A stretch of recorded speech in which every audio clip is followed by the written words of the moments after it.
welcome. Another Onkruid video. Another Soulstone Survivors video. Arcane Weaver with the upgraded weapon. Get rid of all this bullshit. Synergistic. Executioner. Dash Mastery. And let's go for the center of attention for a change, huh? Let's just jump straight into it. Fuck the Christmas event. Fuck the Christmas event. Controversial opinion. We're gonna do one map at a time. Maybe that was keeping us back all along. We didn't follow the formula that we promised you guys to follow, which is to just do map per map on every increasing curse difficulty. And not just randomly skip maps because the game designers incentivize us to do so. No. Every map has to be cleared eventually, so it's no use skipping maps, you know? We just have to be patient and we have to keep on grinding. And I think being patient is something I have to do in the run itself as well. I die so many times because of just the stupidest shit. Me getting stuck behind a tree, me jumping right into an enemy's line of fire, me picking possibly the wrong and most stupid upgrades as well because I don't think about them for 1 single second. If I would just be a little more patient and a little more calm and a little more thinking about everything happening around us, I think it would be a lot better. This time we're gonna try and go for that arcane build. And the main shield, the main ability I want to test out rather, is that arcane shield ability. I want to see whether a shield ability will help us really stay alive for a lot longer. I presume and I would hope that it would help us stay alive for a while at least, but does it really like block enough for us to have more of a chance at survival and therefore at victory? I want to try it out. Immediate legendary damage increase for our magical abilities. That's gonna help us out a ton throughout this entire run, I think, so that is very welcome.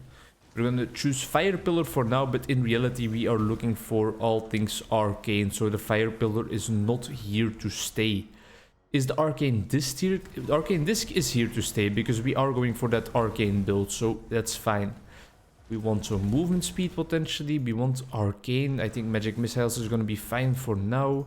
Attack speed on the fiery missiles is one of those upgrades that we shouldn't have picked because we are definitely getting rid of them. So there's something that we can kind of get better at, you know? Think about those upgrades for 1 single second before actually clicking on them. Thermal shock, that's gonna be nice. We're gonna still try to apply a whole bunch of negative effects, of course. I think for now acid rain, but we are definitely going to replace it in the future. Some critical damage is always nice, always welcome. Attack speed for the magic missiles, that's fine because we will probably keep it. Arcane sparks is going to replace acid rain already. I think I want to get runic power in there for the multicast chance, and then I want to get my arcane shield in there for the survivability if possible. And then let's just see whether that build gets us anywhere, shall we? I think another part that I just need to get used to is I need to get better at dodging because I need to be closer to the enemies to actually be able to kill them. I almost clicked this just because it was blue, but that's not what we're looking for because we're trying to get rid of that ability, so we shouldn't pick that upgrade. And I will show you what I mean. If I just stay close to this enemy right now, I can kind of try and kill him, get rid of him because my attacks are more focused on him before he actually is able to damage me all that often or all that much. Don't want any of these. Attack speed for the arcane sparks, sure, because we're gonna keep that ability as well. And it was a blue upgrade, so that's quite nice. We're already doing a bit of damage. A little defensive upgrade, never hurt nobody. Same with movement speed. You can never go wrong with some movement speed. The lords are here. Stay close to them. Make sure our abilities actually have the chance to deal damage to the lords. I know we also need to be careful and we need to stay clear from all the hitboxes of the enemy attacks, but we also need to stay close enough to actually be able to do some damage, you know? Otherwise, I feel like we just let the lords live for way too long all the time, and then I give them the opportunity to crowd my screen to the extent where I literally can't do anything anymore and I just die without having any say in it. So get close to them, get to know them a bit better, get up in their face.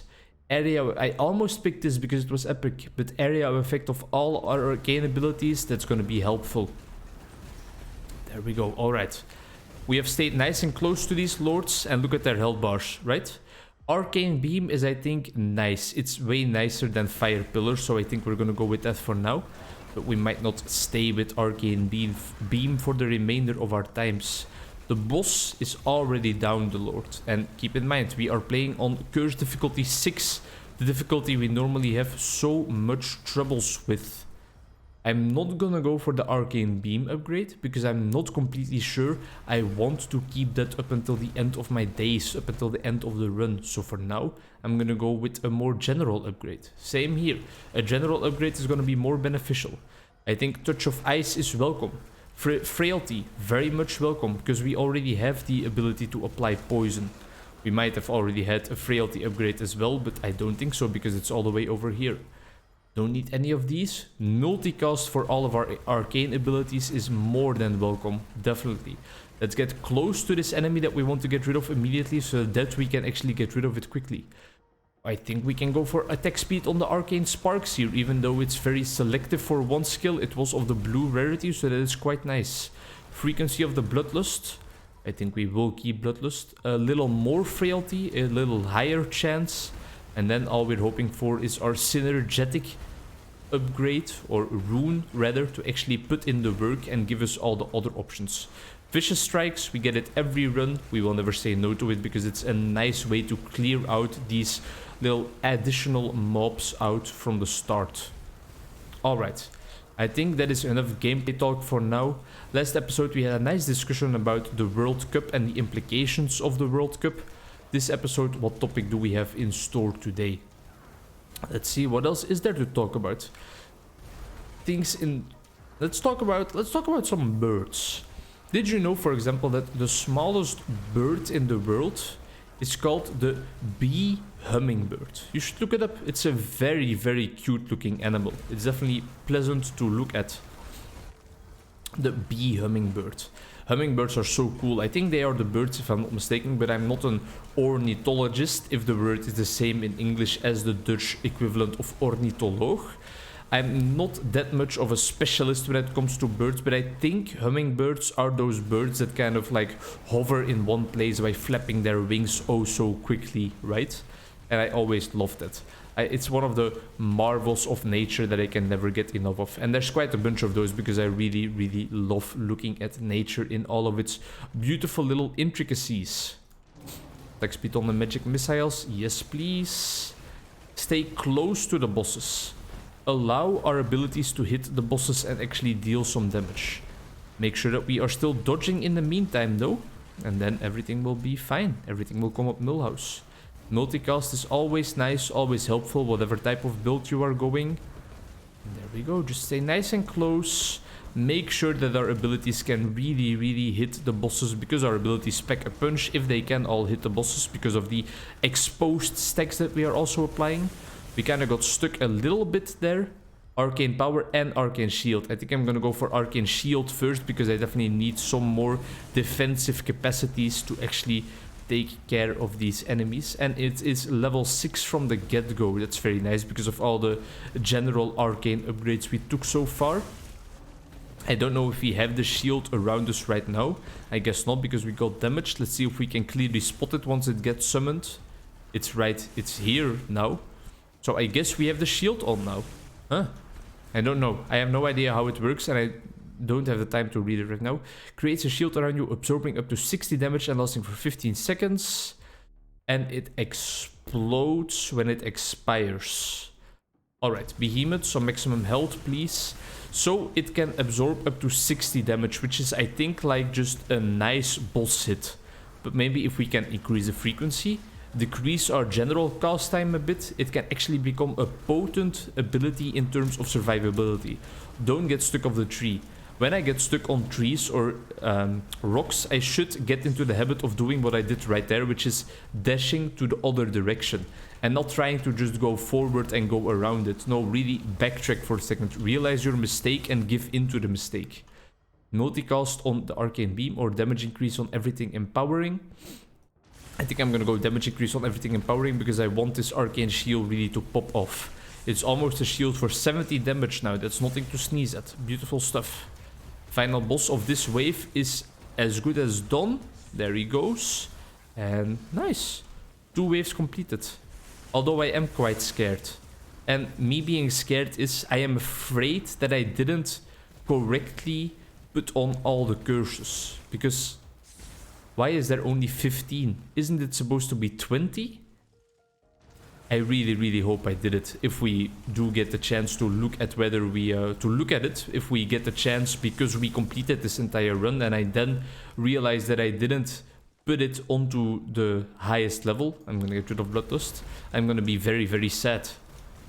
Still, I'm gonna have learned a lot though. I'm gonna have learned that my idea about getting close to the enemies is essential. Is kind of vital importance. That's really gonna help us out in the long run in the future. Even if we lose this run. I'm still gonna have learned a lot for the other runs on our path still. Stay nice and close, stay in the mix, don't get swarmed though, like was bound to happen there. And get rid of one boss at a time. A little area upgrade is going to be very helpful for us. Even more frailty, make them really fragile. Ooh, that was a nice hit by the enemies right there.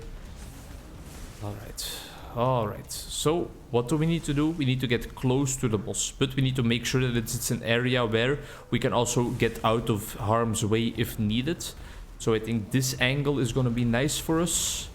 We got hit a little bit there, but only for 4 damage, so that's nice. Stay nice and close to this guy. We got stuck on a rock, and as I said, I dashed over to the other direction.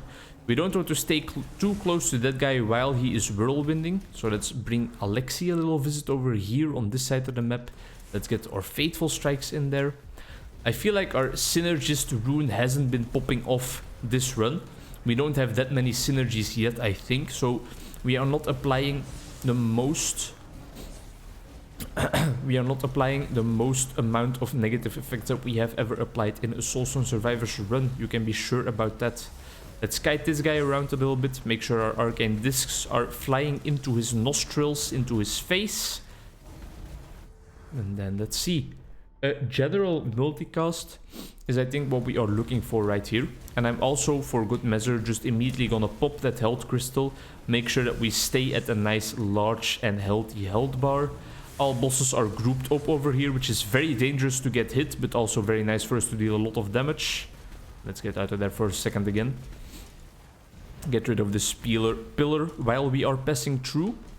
My English is deteriorating a little bit because I have recorded like 5 Soulstone Survivors videos in a row by now, so I should really take a break if I know what's good for me, but I don't know what's good for me. What's good for me at this point is finally getting a victory and making like some progress in this godforsaken game. And I almost don't dare to say it, but I feel like this run has some potential. We're doing quite some damage, and the survivability upgrade from the Arcane Shield is very welcome, and it's boosting, would you guess it, can you imagine it, our survivability, which is very much needed. Let's get rid of this tower. And as you can still see, if we can remain close to the enemies, we can definitely make quick work of them. So let's try and get in there. Maybe into Colomet, the Lord of Ice over here, because he seems to be singled out a little bit. Damage increase for the magic missiles of the blue variety, that's definitely nice. Circle around a little bit. Once I get close to the boss, I should pay close attention to the ground and just make sure that I dodge everything around me. The Chaos Bringer is also almost dead, so if I can find him, I think that's this guy. It's also going to be nice if I can just quickly get the finishing blow. Increased potency, very nice. We are at a 78 damage shield on not an insanely long cooldown. Let's try and get this gem, hopefully level from it. We didn't, but we got quite close. Let's move in here a little bit. Don't get too stuck on all the rocks. Okay. It's not looking too bad for now. As soon as our arcane discs really get in there and they start bouncing around in between all those walls, same with the arcane sparks and the magic missiles, I think that is really a nice bottleneck to kill all our enemies. Here I could go for the attack speed, but I think I'm going to go for the general relentless upgrade, because it means that our arcane shield will also come off cooldown quicker. Alright. Make sure that we are not stuck in there. 70 damage right on our face. I feel like the Arcane Shield kind of saved us there. I also feel like I really need to sniff my nose or something. But I am just powering through. I'm a real OG. I'm a berserker. I'm a barbarian. I don't need to clear out my nose. I need to get a victory in Soulstone Survivors. God damn it. Alright, now I need to clear out my nose. This is annoying as hell. Can we all take a minute to thank our Lord and Savior, the OBS pause recording button. Such an amazing little feature. So handy for when emergencies happen. Because not only did I have to clear out my nose for a second, I also really felt like I had to drink some water because my vocal cords were begging for the sweet release of death, really.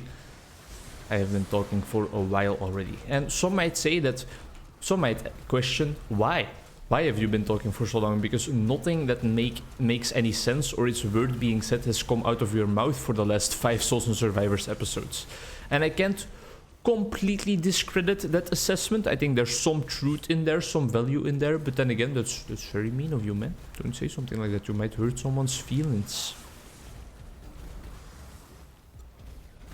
Hurting someone's feelings is sometimes necessary in life, though. Because sometimes you have to stand up for yourself. Sometimes you, for example, have to say, no, I'm not coming out drinking with you today because I have a lot of things to do and I have a lot on my mind on my own. That might hurt someone's feelings because they feel rejected, but it's just necessary because of self-care. Sometimes you should just stay at home when you feel the urge to stay at home. Not always though, especially not when you're in the middle of like a depressive episode. Then staying at home is often like one of the worst things you can do. And behavioral activation, the treatment for depression from the cognitive behavioral school of therapy, kind of states that you have to do the exact opposite of staying at home really to get better. You have to act first and then feel later. Ooh, a nice little epic area effect upgrade that's gonna help us out because it increases our range as well, I believe. So that's beautiful. I can see that our arcane discs have become a lot larger. Very beneficial for us. Still though, I am really afraid that I didn't flicker on the right amount or turn on or flick on or add on the right curses and the right settings for the actual curse 6 difficulty. But we are close to finding out because I believe this is the last collection of lords on our path. Don't do something like that while you are talking about getting close to the end of the run. But I think we played a little more calm and collective. And we kept our mind in order as well. Because we talked a bit more slowly, we talked a bit more calmly, and we are thinking about what we are actually talking about instead of just rambling for the sake of rambling. Something genuinely quite rare on the Onkruid channel lately, especially in this unedited Soulstone Survivors videos. It was fun to record some edited videos again as well with the World of Warcraft and the Noita videos, even though Noita is still a bit hectic as well. World of Warcraft was a nice little break from the usual hectic Soulstone Survivors type of recording where I just ramble on continuously. In World of Warcraft I could really take a break in between sentences and just think about what I wanted to say, thinking about a nice topic, like for example the honor culture in medieval times and Viking times and how I love the aesthetics of those times, but at the same time it's of course quite a scary era in human life, in our history. They don't call the Middle Ages the Dark Ages, or a part of it the Dark Ages, for no reason, I think. Just all the advances that we had lately in the field of technology and especially in the field of health and healthcare, all things that they did not have back then. So to put it bluntly, if you got a paper cut and it got infected the wrong way, that's it, man, you're dead. The best medicine they probably have for you is some kind of weird beer concoction and maybe having a donkey suck the blood out of your wound because they thought that was helpful, but they didn't have any doctors, they didn't have any surgery, they didn't have any medical textbooks. No, just you get a paper cut, all right, it was nice knowing you, and that's that, you know, it's over, life's over for you. Life's a bitch and then you die. how true that is in medieval times. Surely some rapper in medieval times already rapped about that, right? Alas, it has come to my attention that life is a harsh maiden indeed. And then, after everything is over, death cometh for all of us. Life's a bitch and then you die, you know? Life's a bitch and then you die. Couldn't have said it better myself. Such a beautiful, inspirational quote. Packs a punch though, you know? It can make you feel like nothing's really worth it. And that's when the existential theme of having a worthwhile life and whether any of our lives are really worthwhile to live comes in.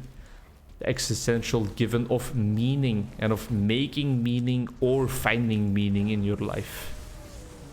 Interesting topics to talk about. Topics I'm gonna give therapy about to people that actually have questions about those subjects. So I'm gonna have to talk about those topics a lot in my life.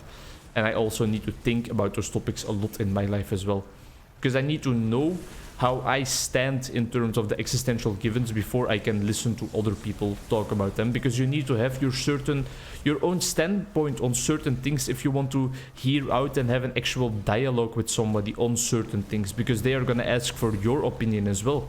And they are going to always ask, do you recognize that? Even when you're a therapist and they're a client and they're supposed to be this asymmetrical relationship where you ask them the questions, they will still definitely ask you some questions. And that's when you're going to think about, do I want to admit things of my social life into the therapeutic conversation? Do I want to expose myself a little bit to this client? And that's where the question in my case, or in my opinion, is most of the time supposed to be yes. Yes, you should. Yes, you should be honest. You should be open. You should be the real you. And that also includes some of the problems you potentially encounter as well. That's why when I experience or when I encounter a client who experiences a fear of failure that debilitates them, that puts them in the sofa because they can't move anymore because they are so frightened of failing, that makes them study relentlessly for hours on end, days on end, weeks on end, the entire exam period. That's when I tell them, you know, I know how you feel. I've been there. I've been in that exact situation. And that honesty can really mean the world to them, I think, sometimes. Just a recognition. And I really, really please. Alright, a lot of prestige levels on the Arcane Weaver. That's at least something already. But did we turn on the curse mode correctly? Yes, we did. Yes, we did. Goddamn. Curse level 6 on the Whispering Grove completed. The Frozen Wastelands, you're next. Not today, though. I've really played too much Soulstone Survivors. Alright.